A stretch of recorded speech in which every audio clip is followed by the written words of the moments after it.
But thank you for joining us to talk about your extraordinary play, Walden.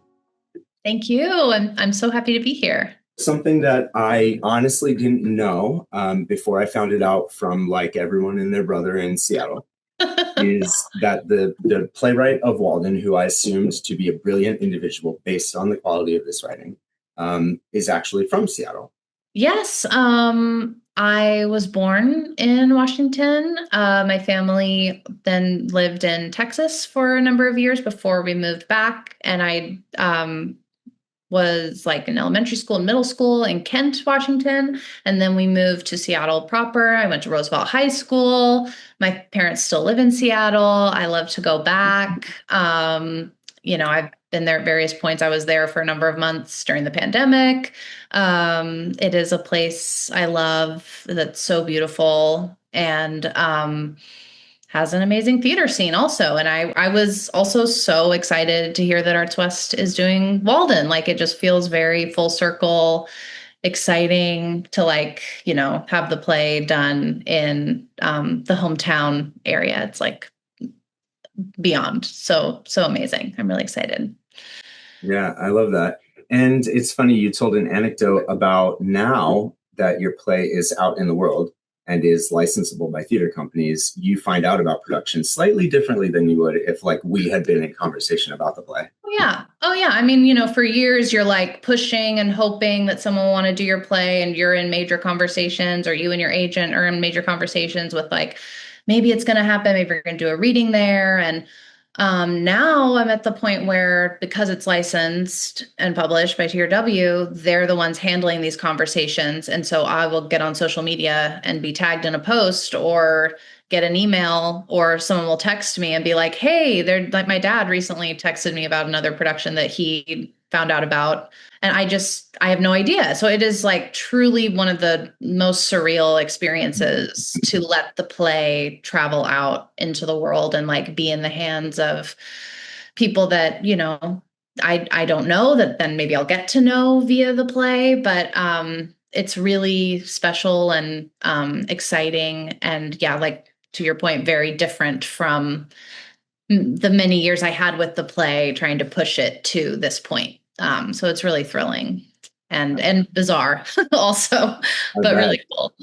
Yeah. Well, congratulations. That's like a pretty awesome accomplishment. And like I say, it's not surprising to me because I think that this play is just extraordinary. Thank you so much. It's one of those plays that just does so many things at the same time, you know?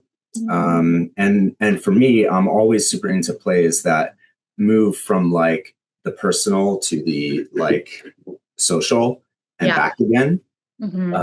I think that kind of being able to talk about interpersonal relationships and then also wider social relationships in the same play is like really rare sometimes, actually. And I love that about this play. Thank you. Yeah, I think that having been an actor, like I started as an actor and still sort of write from that perspective where, I'm sort of in the psyche of the characters. And so for me, if I can put people with different points of view in a piece, I can get at it from that character perspective. And that's what interests me the most is like, how do these huge political forces play on our day-to-day lives? And that can even be explored in a like slightly dystopian future. So that is sort of how I get at it for sure. Yeah.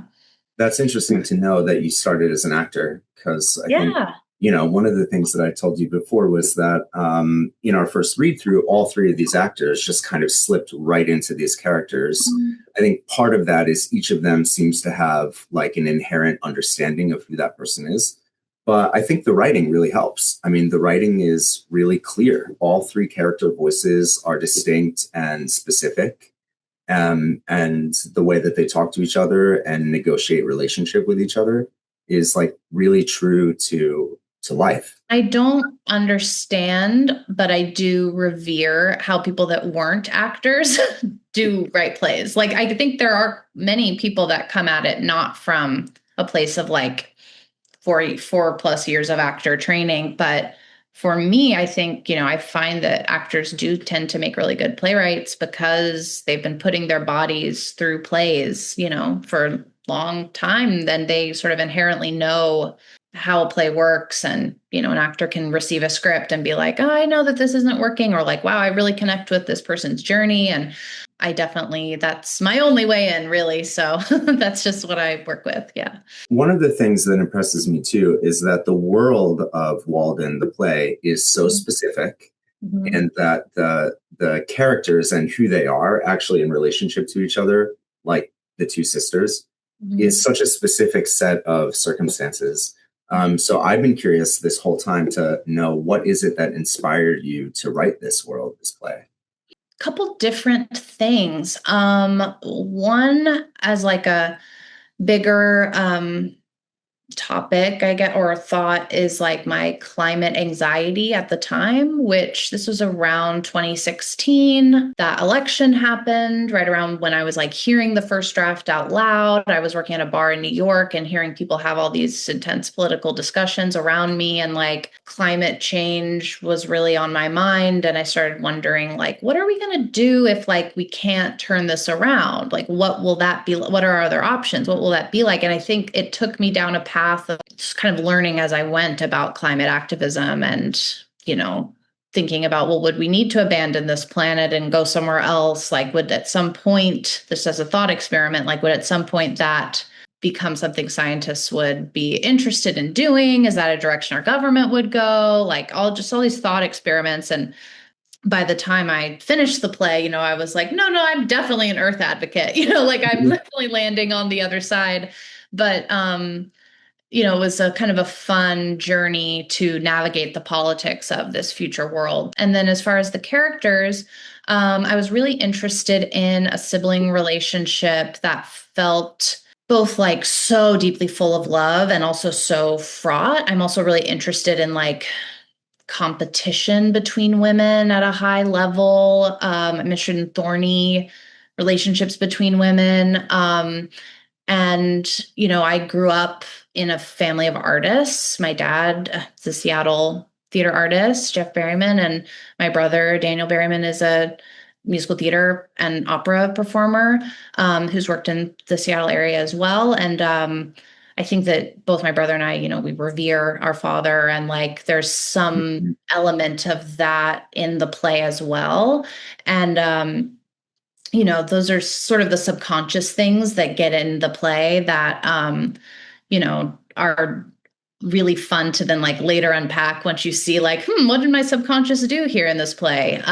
But I think that, the tension between the sisters, the love, the fights that they have, the memories, like all of that, I think was something I really wanted to explore. And then the character of Brian, really embodies like this point of view that is so different from how they grew up. And I think that felt really important, and a really important voice to have in the play. And just the dynamic between a triangle is always sort of an interesting shape in a play also, I think. Yeah, that's some of the inspiration for the play and the characters.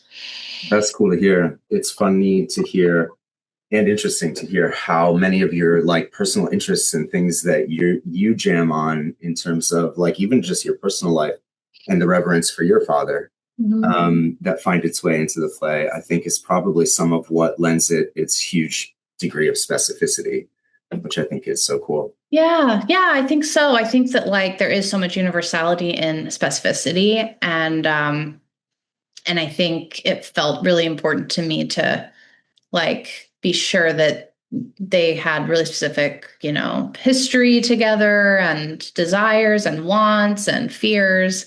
So thank you. Yeah. Yeah.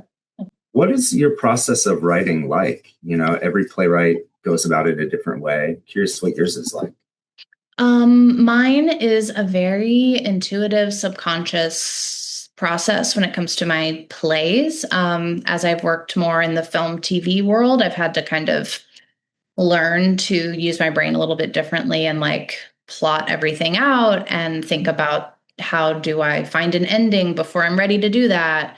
But with my plays, especially if no one is asking for them from me, I can kind of live in my own process and just like let the characters guide me through the play, basically.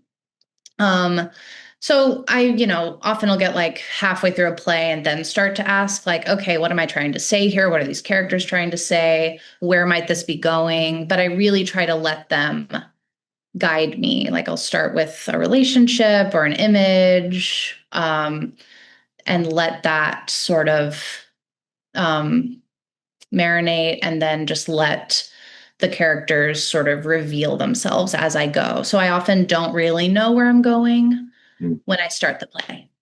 So it can make for like a longer rewriting process. But to me, it helps me. Like if I had set out, I always say, like if I'd set out to write what Walden became, like I think I would have been too kind of intimidated to do it. But I really was just trying to write like a, kitchen sink drama and set in the future, and I was like, okay, if I can just write this one scene and then keep going, like, I think you really, for me as a writer, I have to really let go of like perfectionism or feeling intimidated. And sometimes in doing that, I just have to be like, I don't know what this is. I'm going to just let the characters tell me and let the play tell me what it wants to do and trust that, and then fix stuff later.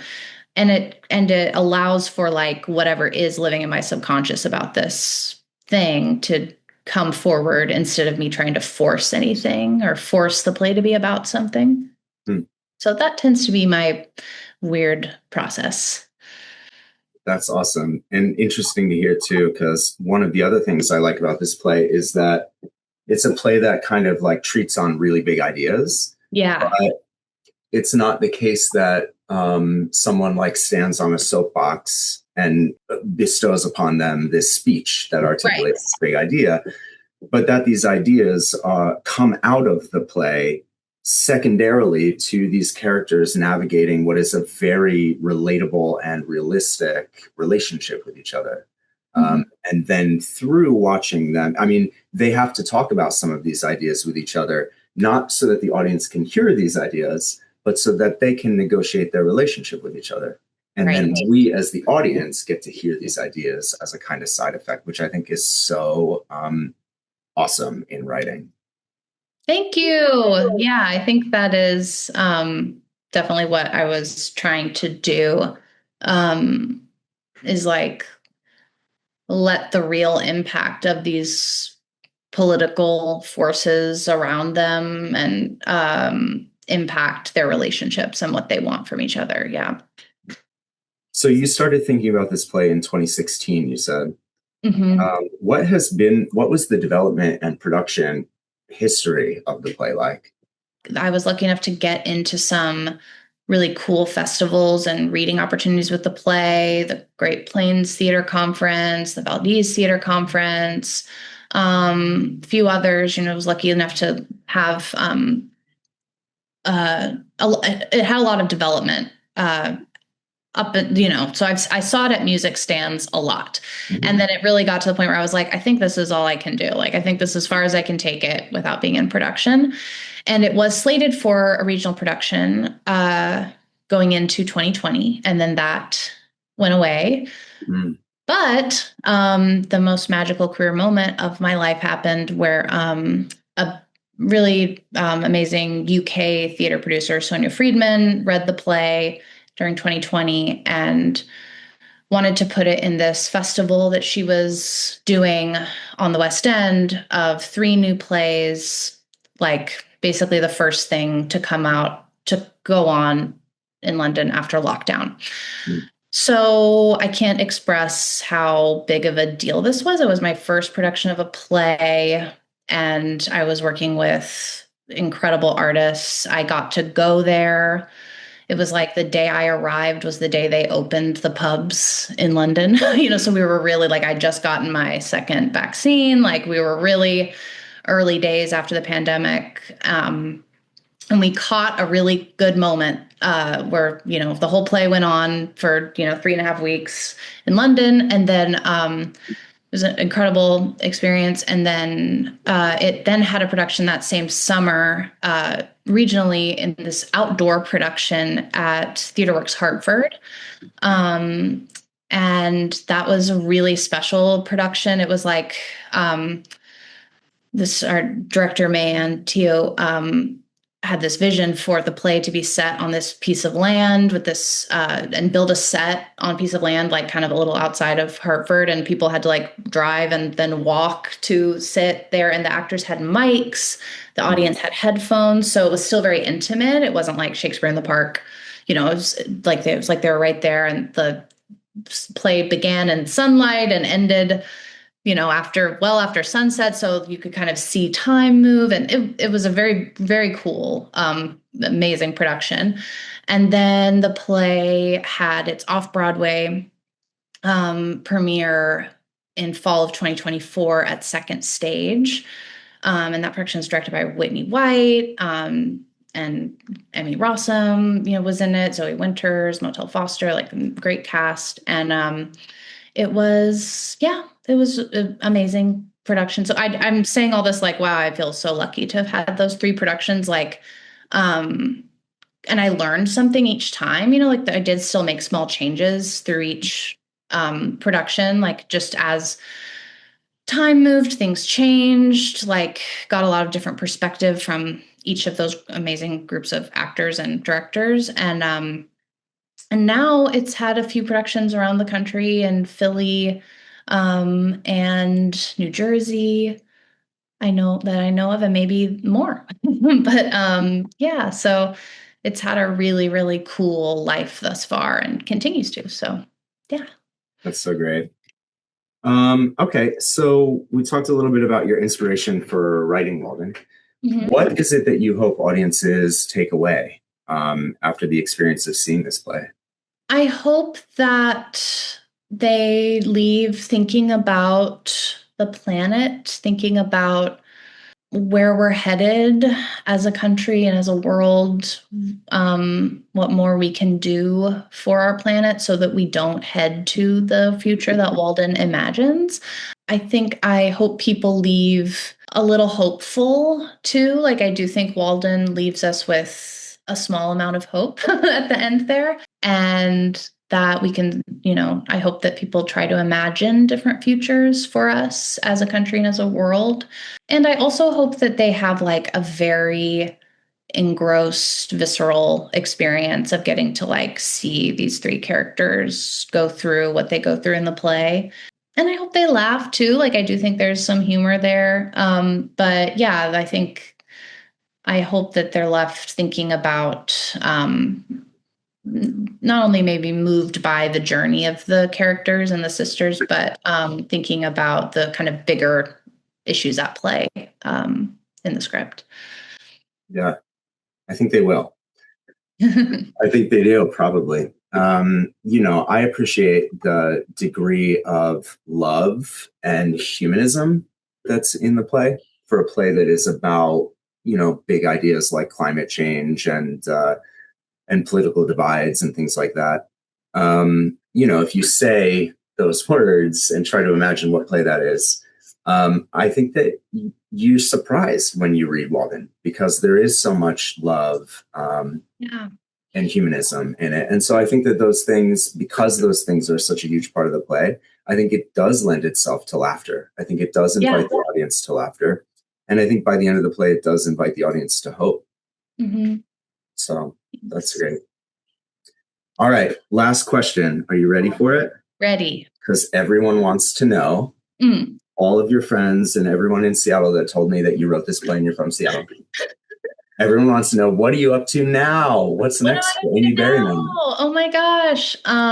So imminently I will be in San Diego rehearsing my play Alien Girls, which is at the Old Globe, which is a comedy about 2 writers who are best friends. And when one of these women gets pregnant, the other has sort of a negative reaction to it and writes an essay about how she really feels about her friend getting pregnant. It goes viral. and things happen. So, and it also is a little bit of, has like a meta theatrical quality to it. It is a fun, wild ride. I'm so excited about it. That I am also like, I've recently had a reading of a new play of mine called The Treatment at Arena Stage, and I have another workshop of that play coming up at the Playwright Center in Minneapolis in June. And then, yeah, who knows what else, but those are a couple things I'm working on right now. That's great. Well, congrats on all the stuff you're doing. Thank you. Thank you so much. And thank you for writing Walden for us.